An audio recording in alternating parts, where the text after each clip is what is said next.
یہ جو باس پارٹی ہے اس کے نظریات بالکل غیر اسلامی نظریات ہیں. میں نے آپ کو بتایا تھا کہ یہ کوئی عیسائیت اور دیریت کا مکسچر ہے جو باس پارٹی تھی. تو گویا ان نظریات کے حامل لوگ جو ہیں وہ عراق میں چلے جائیں گے اور اسلامی نظریات کے حامل لوگ یہ شام کی طرف آئیں گے. لیکن شام میں بھی ہم نے دیکھا تھا کہ ایک ملک نہیں ہے. جو حضور کے دور میں جسے شام کہتے تھے وہ اب 5 ملک بن چکے ہیں. اس میں ایک شام وہ ہے جس میں اب ہم دیکھ رہے ہیں کہ بڑا گڑبڑ ہوئی پچھلے 2-3 سالوں میں. وہاں پہ وہ داعش بھی آئی اور آپس میں کچھ تو خون ہوا.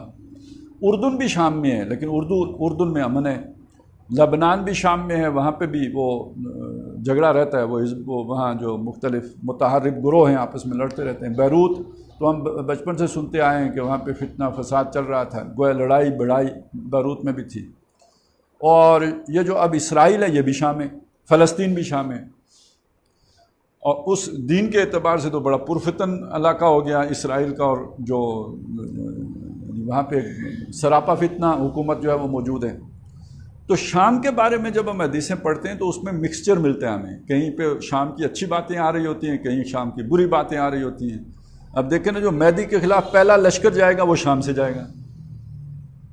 مہدی جس لشکر کی مدد کرنے کے لیے سب سے پہلے نکلیں گے سعودی عرب سے یا مدینے سے, تو وہ بھی شام میں ہوگا. تو اب عجیب بات ہو جاتی ہے, شام میں پھر کیسے لوگ ہوں گے؟ تو وہ اس سے سمجھیں کہ ایک ملک اردن ہے, ایک ملک اسرائیل ہے, ایک ملک فلسطین ہے, ایک ملک اب کا شام ہے. تو ہم اس شام سے مراد آج کا شام لے لیتے ہیں. تو یہ تو حضور صلی اللہ علیہ وسلم کے دور میں یہ سارا علاقہ شام ہی تھا. تو وہ ہو سکتا ہے کہ جو مدد کے لیے قافلہ جس کے لیے آئیں وہ کہیں دمشق میں ہو, جو حضرت مہدی کے خلاف جائے وہ کیا پتہ اسرائیل سے جائے, لبنان سے جائے, یا شام اسی شام کے کسی حصے سے جائے. تو یہ اس طرح جو ہے ان چیزوں کو سمجھنا آسان ہو جائے گا. اب جو شام کے حوالے سے 2 روایات آج میں آپ کے سامنے رکھنا چاہتا ہوں. اس میں ایک تو یہ چیز سمجھ آ جائے گی کہ شام کی طرف مرکز بنے گا مسلمانوں کا, اور دوسرا یہ بھی سمجھ آ جائے گا کہ جب حضرت مہدی آئیں گے تو وہ جو پہلی لشکر کشی کریں گے وہ شام کی طرف کریں گے. یہ ان 2 روایات سے یہ حقائق ہمارے سامنے منکشف ہوں گے. لیکن اور بھی بہت سی ضمنی باتیں جو میں ساتھ ساتھ کھولتا چلوں گا انشاءاللہ. یہ حضرت ابو ہریرہ رضی اللہ تعالیٰ عنہ اس حدیث کے راوی ہیں. وہ فرماتے ہیں ان رسول اللہ صلی اللہ علیہ وسلم, کہ رسول اللہ صلی اللہ علیہ وسلم سے گویا یہ منقول ہے, وہ فرماتے ہیں کہ لا تقوم الساعة حتى تنزل الروم بالآماک و بدابک. قیامت اس وقت, تقوم الساعة, قیامت قائم نہیں ہوگی, نہیں ہوگی کھڑی, حتى تنزل الروم, جب تک روم نہ اتر آئیں. اب یہ اترنا جو ہے ہمارے ذہن میں صرف آسمان سے اترنا ہی ہوتا ہے کہ بارش آسمان سے اترتی ہے, فرشتے آسمان سے اترتے ہیں, تو ہمارے ذہن میں ایک ہی بات آتی ہے کہ اترنے کا مطلب آسمان ہی سے ہوتا ہے. اصل میں ذہن میں رکھیں, پہلے بھی اور اب بھی جب کسی کے گھر آ کے گاڑی کھڑی ہوتی ہے تو آدمی جو آتا ہے اسے ہم کہتے ہیں گاڑی سے اترنا, گاڑی سے اترنا. اور گھوڑے سے, اونٹ سے. تو جب فوجیں آتی ہیں تو وہ بھی آ کے کسی جگہ ڈیرا ڈالتی ہیں تو وہ بھی گویا اس شہر میں اترتی ہیں. فوجیں اتر آئیں یا فوجیں اتر گئیں. ہمارے چھاتا بردار اتر گئے, چلیں وہ تو آسمان سے اتریں گے. وہ چھاتا بردار جب اتریں گے وہ جو نہیں ہوتے ڈائیورز جو آپ 23 مارچ کو دیکھتے ہوں گے, وہ چھاتا بردار ہیں, وہ چھتریاں لے کے جو اترتے ہیں. اور لیکن یہ کہ جو ٹینکوں پہ آئیں تو وہ بھی اترے نا, جس نے آ کے جہاں پڑاؤ ڈالا وہ گویا اس شہر میں اتر آئے. تو رومی اتریں گے, کہاں پہ اتریں گے؟ بالآماک, آماک کا جو علاقہ ہے, اور دابک, یہ دونوں عراق کے, یہ جو اس کا سمندر کے ساتھ, یعنی یہ لبنان کے ساتھ سمجھ لیں, یا شام کا, لبنان بھی ہو سکتا ہے, شام بھی ہو سکتا ہے, جو بحیرہ روم کے ساتھ لگتا علاقہ ہے, اس سائڈ پہ یہ علاقے ہیں کہ جہاں پر رومی آ کے اتریں گے. اور یہ اترنا گویا رومیوں کا ظاہر ہے یہاں پہ. ویسے تو یہ اس سارے علاقے میں ہمیشہ سے جنگ ہوتی آئی ہے. جیسے میں نے آپ کو بتایا حضور صلی اللہ علیہ وسلم سے پہلے سے یہ علاقہ جو ہے رومیوں اور ایرانیوں کی جنگ کا میدان رہا ہے. کبھی رومی فتح یاب ہوتے تھے, کبھی ایرانی فتح یاب ہوتے تھے. اور حضور صلی اللہ علیہ وسلم جب مکے میں تھے تو اس دور میں یعنی رومیوں کو شکست ہو گئی تھی، ایرانی فاتح ہوئے تھے، اور مشرکین مکہ نے اس پر بڑا جو ہے وہ تالیاں پیٹی تھی کہ ہمارے مشرک جو ہیں آتش پرست وہ جیت گئے ہیں اور تمہارے اہل کتاب وہ انہیں شکست ہو گئی ہے۔ تو اس پر اللہ تعالیٰ نے کہا تھا کہ یہ بازی پلٹ جائے گی۔ الف لام میم غلبت الروم فی ادنی الارض، ہاں رومی قریب کی سرزمین میں مغلوب ہو گئے ہیں، کر دیے گئے ہیں، لیکن وہم من بعد غلبہم سیغلبون، وہ اپنی اس مغلوبیت کے بعد عنقریب غالب آ جائیں گے۔ تو وہ فی بضع سنین، چند سالوں میں، 9 سالوں کے اندر اندر یہ کام ہو جائے گا، اور وہ ہو گیا۔ اور وہ غزوہ بدر کے دن پھر وہ جو ادھر مسلمانوں کو اللہ نے فتح دی اور ادھر جو ہے اسی دن رومیوں کو فتح ہوئی تھی۔ تو گویا آخری زمانے میں پھر رومی حملہ آور ہوں گے۔ اچھا، روم سے مراد یعنی روم اصل میں عیسائی دنیا کا ہیڈ کوارٹر رہا ہے، یعنی آج بھی جو ویٹیکن ہے وہ روم میں ہی ہے۔ یعنی ویٹیکن کا مطلب جیسے ہمارا یوں سمجھیے کہ مرکز مدینہ ہے، تو ان کا مرکز جو ہے وہ ویٹیکن ہے اور ان کا پوپ وہیں پہ بیٹھتا ہے۔ تو روم سے مراد صرف کوئی ایک آج کا روم نہ لیں، بلکہ یہ کہ یہ پورا جو یورپ ہے یہ آپ مراد لے سکتے ہیں، جو اب نیٹو کی صورت میں منظم ہے، اور یہ جو امریکہ وغیرہ ہیں یہ بھی گویا اس کے ایک اتحادی ہی کا درجہ یا سرپرست چلیں کہہ لیں۔ حقیقت کے اعتبار سے تو سرپرست ہے امریکہ استعمال کرتا ہے اس کو، لیکن اس حدیث کی روح سے دیکھیں تو الائی ہے، اس کا ساتھی ہے، کیونکہ اصل وہ یہ کہاں سے گئے ہیں، یہ امریکی کدھر سے آئے ہیں، یہ امریکی جو بر اعظم امریکہ ہے وہاں کے رہنے والے تو نہیں ہیں، یہ تو ادھر ہی سے جو ہے یہ ایک ہی نسل ہے۔ ابھی جو اتحاد ہوا ہے نا یہ بڑا دلچسپ اتحاد ہے، برطانیہ، آسٹریلیا اور امریکہ، ان کے ساتھ ابھی شاید جاپان وغیرہ بھی جڑیں گے، جاپان ایک علیحدہ نسل ہے، لیکن یہ تینوں ایک ہی نسل ہیں، وائٹ اینگلو سیکسن، یعنی ان کی جو رنگت ہے وہ سفید ہے، اور یہ جو ہے انگلینڈ سے ان کا وہ جو نکلنا ہوا ہے، آسٹریلیا میں بھی یہی گئے ہیں، افریقہ میں بھی یہی گئے ہیں، اور امریکہ میں بھی یہی گئے ہیں۔ اور ابھی جو چائنا کے مقابلے میں انہوں نے 4 ملکوں کا اتحاد بنا ہے، تو اس میں یہ 3 تو یہی ہیں، چوتھا بھی میرے ذہن میں نہیں آ رہا۔ تو یہ جی جاپان میرا خیال ہے وہ ابھی نہیں ہے شاید، یہ ہاں انڈیا ہے، نہیں انڈیا اس میں نہیں ہے، اس والے میں نہیں ہے، وہ ایک علیحدہ ہے جس میں انڈیا والا نہیں ہے۔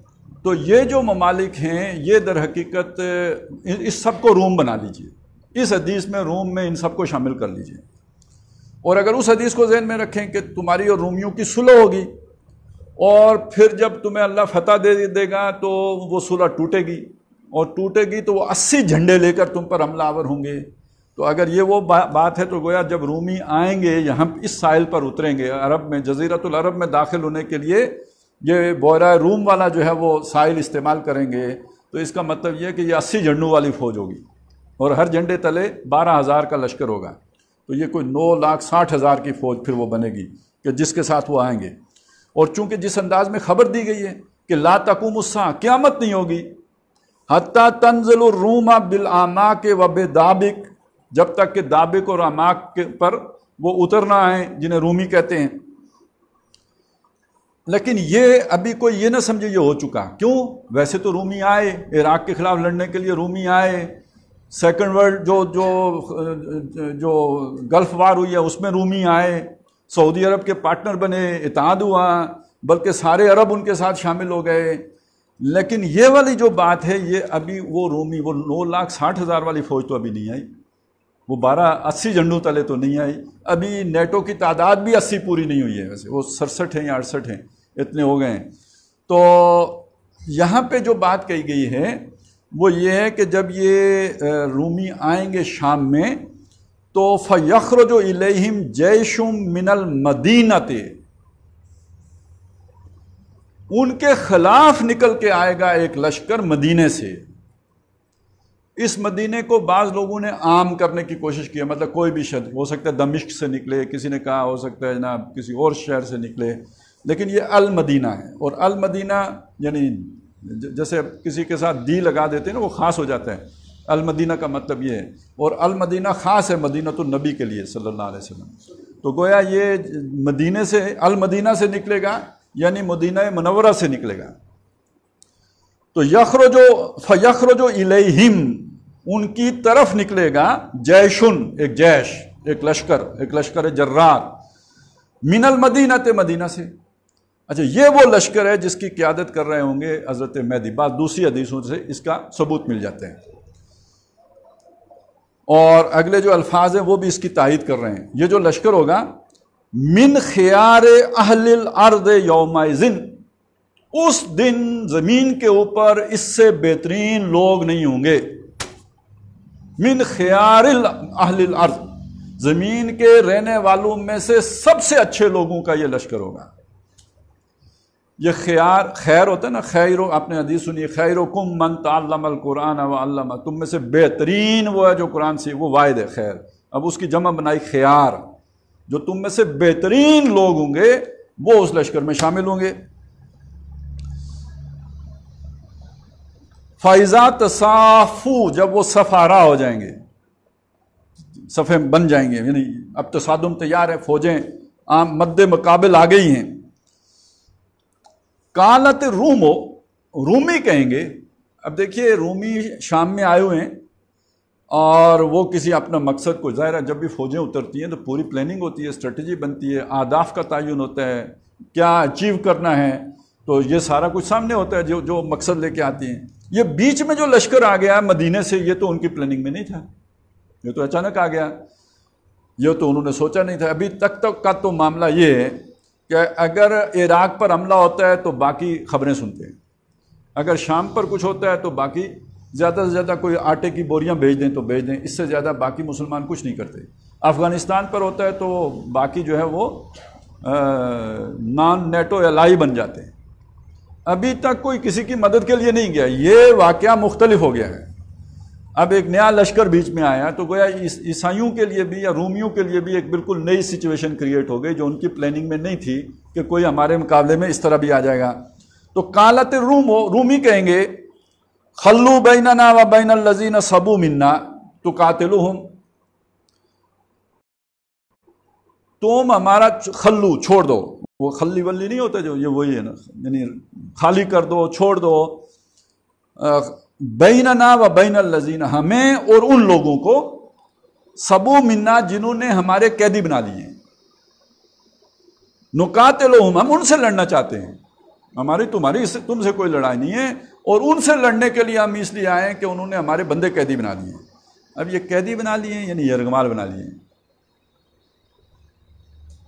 اب دیکھیں دنیا میں ہوتا کیا ہے، ابھی افغانستان ہے، وہاں پہ ایک رجیم چینج ہوئی ہے، تو ایک معاہدے کے تحت تبدیلی آئی ہے۔ اس معاہدے کے نتیجے میں وہاں سے جو ان کے پٹھو تھے یا جو بھی ان کے اپنے بندے تھے یا جو ان کے ایجنٹ تھے، وہ سارے وہ نکال کے لے گئے نا۔ اگر یہ تبدیلی بغیر معاہدے کے آئے تو یہ سارے کون بنیں گے؟ قیدی۔ پھر تو کوئی نہیں جانے دے گا نا، پھر تو روک لیں گے، پھر تو کہیں گے تاوان جنگ ادا کرو تو ہم آپ کو بدلے میں یہ دیں گے، یا ان کا تاوان دو تو پھر دیں گے۔ تو معاہدہ چونکہ پہلے ہوا، معاہدے کے تحت ہوا، اس لیے انہوں نے کہا جی ٹھیک ہے لے جاؤ، ایئرپورٹ آپ کے پاس ہی رہے گا جب تک کہ آپ کے بندے یہاں سے نکل نہیں جاتے، جانے دیے۔ تو لگتا یہ ہے کہ شام میں جو یہ کچھ ہو رہا ہوگا، اس میں کسی علاقے میں کسی ایسے گروہ کو ایک برتری حاصل ہو جائے گی جو وہاں پہ سفارتکاروں کو یا کوئی مشنریز جو بھی وہاں پہ ہوں گے، یا اس علاقے میں جو کوئی پروجیکٹ ہوگا، کوئی تیل نکال رہے ہوں گے، جو بھی کچھ ہے وہاں پہ، ان لوگوں کو قیدی بنا دیں گے اور یہ فوجیں ان کو چھڑانے کے لیے آئیں گی۔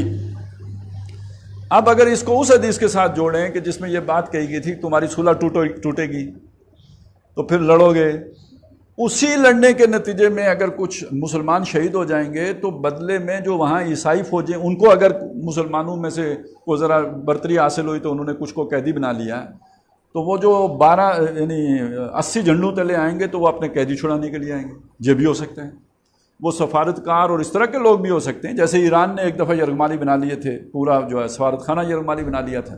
یہ کیفیت بھی ہو سکتی ہے، اور یہ بھی ہو سکتی ہے کہ وہ جو صلح ٹوٹنے کے نتیجے میں جنگ ہوگی اس میں مسلمان عیسائی فوجیوں کو قیدی کر لیں اور ان کو چھڑانے کے لیے پھر اتنی بڑی نفری کی جو ہے وہ وہاں پہ حملہ آور ہو جائے۔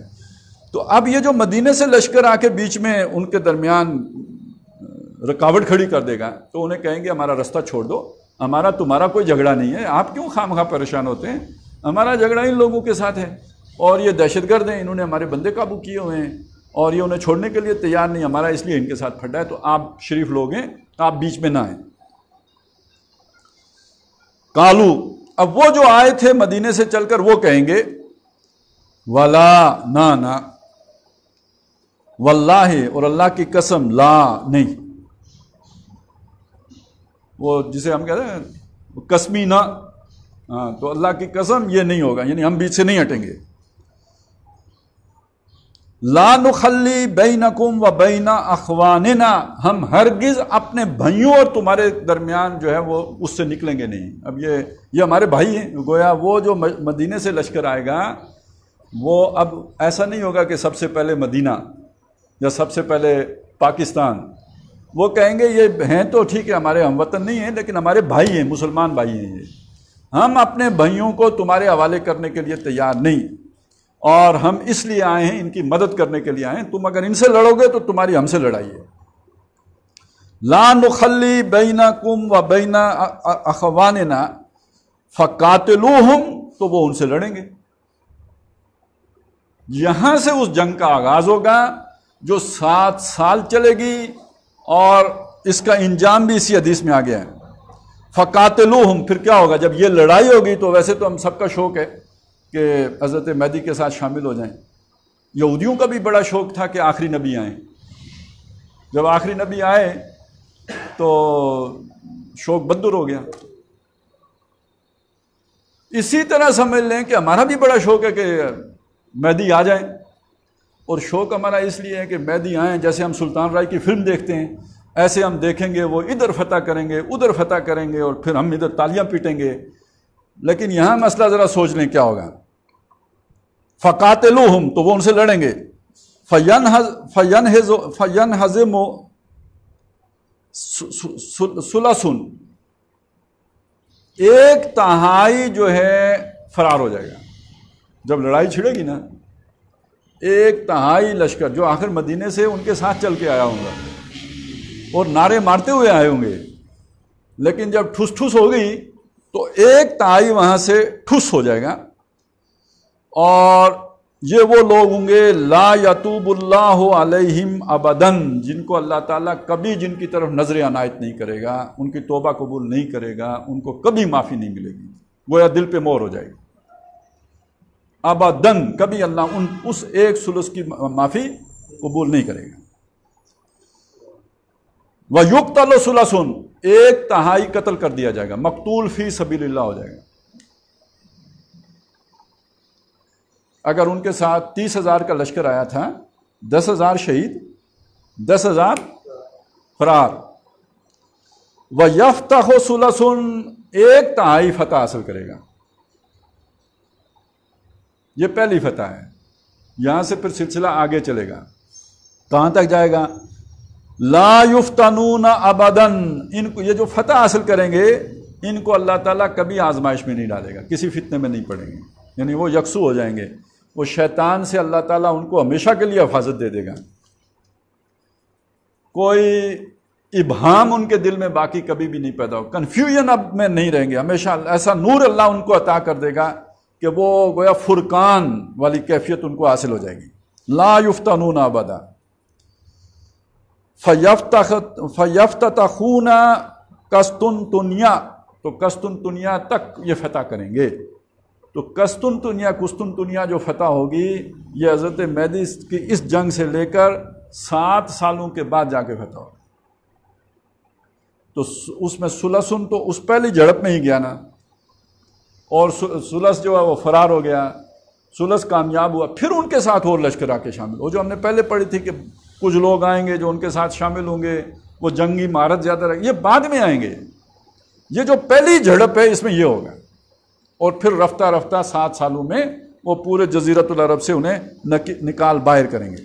یہ جو میں کہتا ہوں مختلف جھڑپیں ہوں گی، یہ کوئی ایک جنگ نہیں ہے، 7 سالوں میں کئی قسم، جنگ تو ایک ہی ہے لیکن اس کی جو مختلف محاذ ہیں کبھی جو ہے وہ شام میں گرم ہو گیا ہے، تو کبھی اردن میں گرم ہو گیا ہے، تو کبھی مدینے میں گرم ہو گیا ہے، تو کبھی عراق میں گرم ہو، یہ مختلف جگہیں ہوں گی جہاں پہ جنگ چھڑی ہوئی ہوگی۔ اس کو اگر آپ سمجھنا چاہیں تو یہ حضرت عبداللہ ابن عمرو رضی اللہ تعالیٰ عنہ ان سے جو روایت ہے، اس سے پتہ چلے گا کہ ان رسول اللہ صلی اللہ علیہ وسلم قال، رسول اللہ صلی اللہ علیہ وسلم سے مروی ہے کہ آپ نے فرمایا ستکون ہجرتن ان قریب ہجرت ہوگی، فخیار اہل الارض، اچھا یہ وہ والی حدیث میں یہ نہیں ہے، وہ دوسری ہے، اس میں یہ ہے کہ یہ ہجرت ہوگی اور اونٹنیوں پہ جو سوار ہوں گے، ایک ایک اونٹنی پہ ایک ایک، دو دو، تین تین، چار چار، 10 10 کا کیا مطلب ہوا؟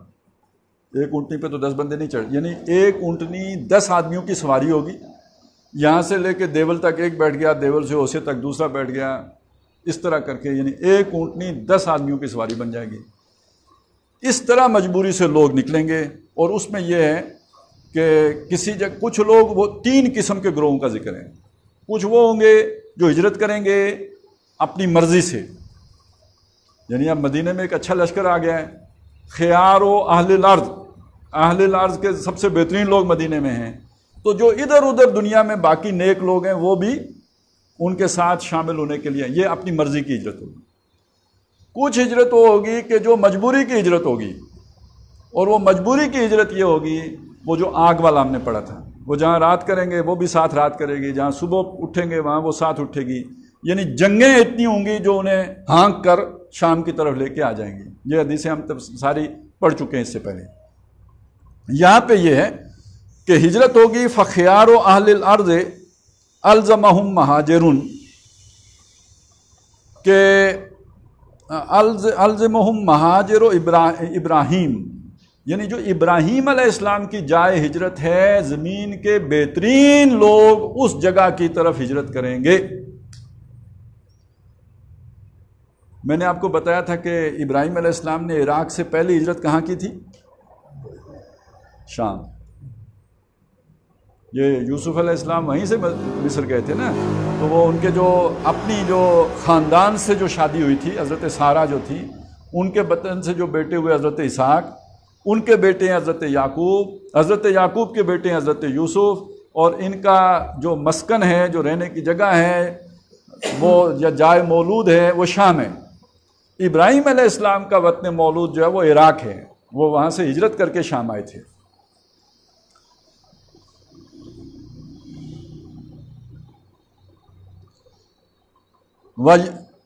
وَيَبْقِي فِي الْأَرْضِ شَرَارِ أَهْلِهَا، پیچھے لوگ جو رہ جائیں گے، یعنی بہترین لوگ ہجرت کر کے شام چلے جائیں گے، پیچھے وہ لوگ رہ جائیں گے جو اس کے سب سے شریر لوگ ہوں گے۔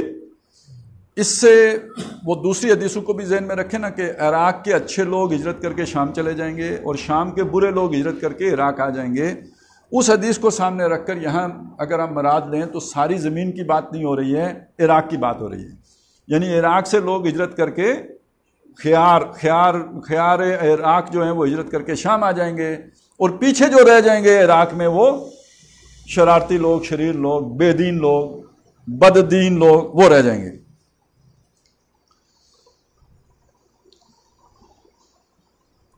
تلفظہم ارضوہم، اور جو ان کے علاقے ہیں وہ ان کو اگل دیں گے۔ یہ اب یہ سمجھیے کہ اب علاقہ اگلنا، مطلب علاقہ ان کو اگل دے گا۔ ایک شے منہ میں آپ نے اگل دی، ایک تو ہوتا ہے نگل لی، دوسرے یہ اگل دی۔ علاقہ اگل دے گا یعنی باہر پھینک دے گا۔ باہر کیوں پھینکے گا؟ انہوں نے اپنی مرضی سے ہجرت نہیں کی کہ وہ شام جائیں، لیکن مجبور کر دیے گئے کہ وہ اپنے علاقے سے نکل جائیں، کیونکہ حالات ایسے پیدا ہو جائیں گے، بھوک ہوگی یا جنگ ہوگی، جو بھی ایک کیفیت ہے۔ جیسے آج کل ہوتا ہے نا، مہاجر نکلتے ہیں تو وہ اپنی مرضی سے تو نہیں نکلتے، کسی اعلیٰ مقصد کے لیے تو نہیں نکلتے، ان کی مجبوری، زندگی باقی رکھنے کی خواہش ان کو نکلنے پر آمادہ کرتی ہے۔ قرآن مجید میں نا، الم تر الی الذین خرجوا من دیارہم وہم الوف حذر الموت، آپ نے نہیں دیکھا ان لوگوں کو جو اپنے گھروں سے نکل پڑے تھے جبکہ وہ ہزاروں کی تعداد میں تھے؟ تو کیوں نکلے تھے؟ موت کے ڈر کی وجہ سے نکلے تھے۔ تو گویا پورا یہ علاقہ موت کی وادی بن جائے گا اور یہاں کسی بھی جگہ پہ امن نہیں رہے گا. تو جو خیار الارض ہوں گے وہ ہجرت کر کے شام پہنچ جائیں گے. پیچھے جو اشرار بچیں گے ان کی زندگی وہاں جیرن ہو جائے گی اور انہیں بھی نکلنا پڑ جائے گا. تلفظہم ارضہم،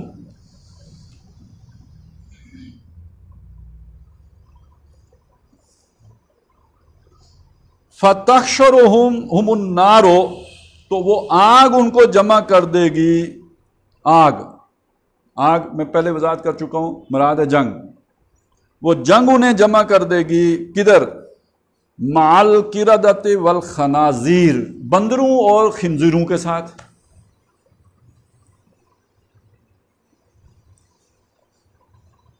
اس کا ایک سادہ سا مطلب تو یہ ہوگا جنگل چلے جائیں گے. بندر اور خنزیر، ویسے تو خنزیر اب اسلام آباد میں بھی آ گئے ہیں، یہاں بھی آ گئے ہیں، لیکن یہ کہ عام طور پہ بندر تو جنگلوں ہی میں ہوتے ہیں. رات کو کسی آبادی میں آئیں تو آئیں، ویسے دن کو نہیں آتے، جنگلوں میں ہوتے ہیں.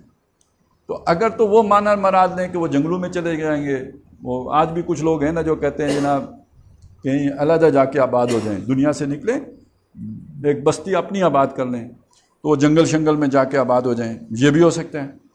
ایک اس کا اگر ہم اسے یہاں پہ خنزیروں کو اور بندروں کو استعارہ سمجھیں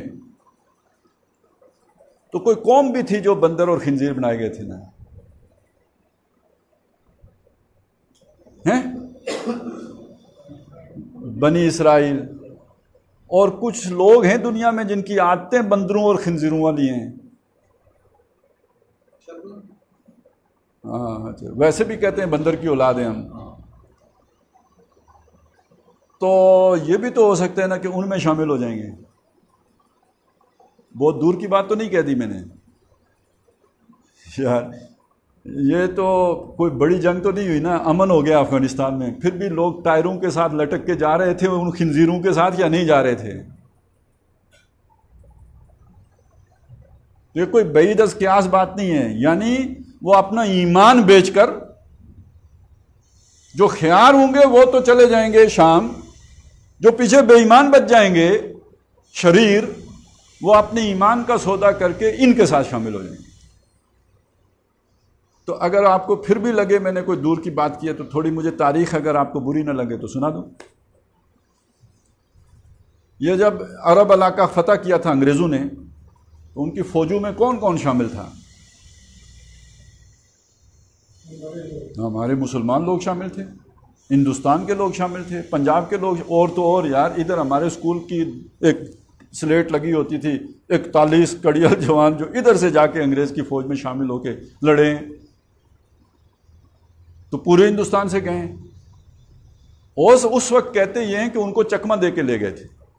یہ نہیں بتایا تھا کہ آپ کو کدھر لڑنے کے لیے، وہ بتایا تھا جاپان لڑنے کے لیے لے جا رہے ہیں، اور پھر ان کو لے کے وہاں چلے. جن کو پتہ لگتا تھا وہاں کدھر جائیں، وہ کوئی مارے گئے، مطلب انگریز جنہوں نے کہا نہیں ڈس اوبے کیا انہیں مار دیا انہوں نے، کوئی بھاگے. تو یہ آج کا زمانہ تو ہی نہیں ہے کہ آپ کو موبائل ڈائریکشن دے رہا ہوں، تو کوئی اسی طرح جنگلوں میں بھٹک کے مر گئے. یہ بھی ہوا ہے، لیکن بہت سے لوگ وہ ہیں جنہوں نے پھر انگریز کا ساتھ دیا پورا، جن کو جاگیریں ملی ہیں پھر، جو اس کے بعد مستقل آپ کے حکمران ہیں، ایک نہیں تو دوسرا.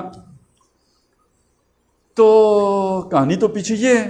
وہ بس یہ ہوتا تھا کہ ان کے وہ جمیندار تھے، والدار تھے، وہ یہ کچھ ہوتے تھے. بعد میں ان کی جو آگے نسل چلی ہے وہ پھر بڑی شیں بنی ہیں، بڑی بڑی چیزیں بن گئی نا. اب وہ وائسرائے بن گئے. پہلے انگریز وائسرائے آتا تھا، ان میں سے وائسرائے انہوں نے انعام دیا ان کو باقاعدہ کہ تم نے ہمارے لیے گولیاں چلائی ہیں تو ہم نے آپ کے لیے یہ خدمات جو ہے بدلے میں آپ کو یہ علاقہ الاٹ کرتے ہیں، اب یہ آپ کا ہے. تو فَتَحْشَرُهُمُ النَّارُ مَعَ الْقِرَدَةِ وَالْخَنَازِيرِ، تو وہ آگ، وہ جنگ انہیں ان خنزیروں اور ان بندروں کے ساتھ جمع کر دے گی. اور ویسے بندر کی عادت ہوتی ہے نقل اتارنے کی، یہ بندر کی پکی عادت ہے. وہ آپ نے وہ کہانی یاد ہے نا، وہ جو تاجر کی ٹوپیاں لے کے تو چڑھ گیا تھا درخت پہ، تو تاجر نے جو حکمت لڑائی تھی وہ کیا، اپنی ٹوپی اتار کے اوپر پھینکی تھی، تو اس نے بھی ساری اوپر پھینکی تو وہ نیچے آ گئی. یعنی وہ نقل اتارتا ہے. یہ مسلمانوں کی وہ مخلوق کہ جو محمد الرسول اللہ کی سنتیں چھوڑ کر ان کے فیشنوں پہ چلے، یہ بندروں سے بھی بدتر ہیں یا نہیں ہیں؟ ہم نے دیکھا ہے کہ فیشن میں الجھ کر اکثر تم نے اسلاف کی عزت کے کفن بیچ دیے، نئی تہذیب کی بیرو بہاروں کے عوض اپنی تہذیب کے شاداب چمن بیچ دیے۔ ایک طرف اللہ کے رسول کی سنت ہو صلی اللہ علیہ وسلم، دوسری طرف کوئی مغرب سے آیا ہوا فیشن ہو، تو بندر ہوئے بغیر تو اس کو اختیار نہیں کیا جا سکتا۔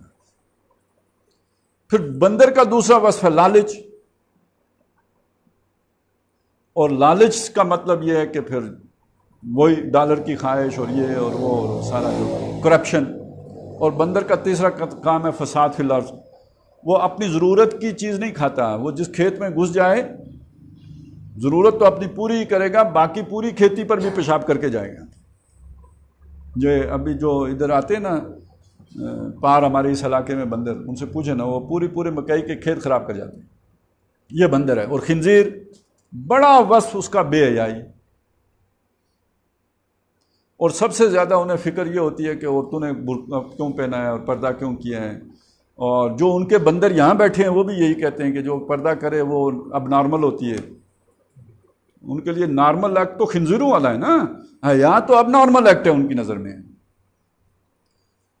تو اس لیے وہ گویا جمع ہو جائیں گے ان کے ساتھ، یعنی ان کے اتحادی بن جائیں گے۔ یا ایھا الذین آمنوا لا تتخذوا اليہود والنصارى اولیاء، اے وہ لوگوں جو ایمان لائے ہو یہود و نصارہ کو اپنا دوست نہ بناؤ۔ بعضهم اولیاء، بعض یہ ایک دوسرے کے دوست ہیں۔ ومن یتولہم منکم فانہ منہم، جو کوئی تم میں سے ان سے دوستی گانٹھے گا وہ ان میں سے ہوگا۔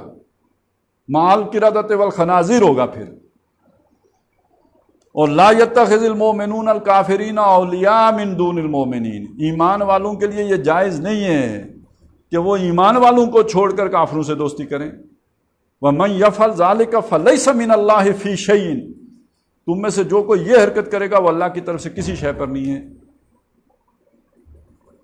یعنی ایمان شیمان پھر اب اس کا کسی شے پہ نہیں ہے تو اس میں ایمان بھی شامل ہو گیا نا، چھٹی ہو گئی۔ تو اس اعتبار سے یعنی یہ وہ جو ایک تہائی فرار ہو جائے گا، وہ فرار ہونے والا بھی ہو سکتا ہے جا کے انہی کے ساتھ شامل ہو جائیں، اور جو آئیں گے ہی نہیں وہ بھی جب حالات سے تنگ ہوں گے تو انہی کے اس پہ۔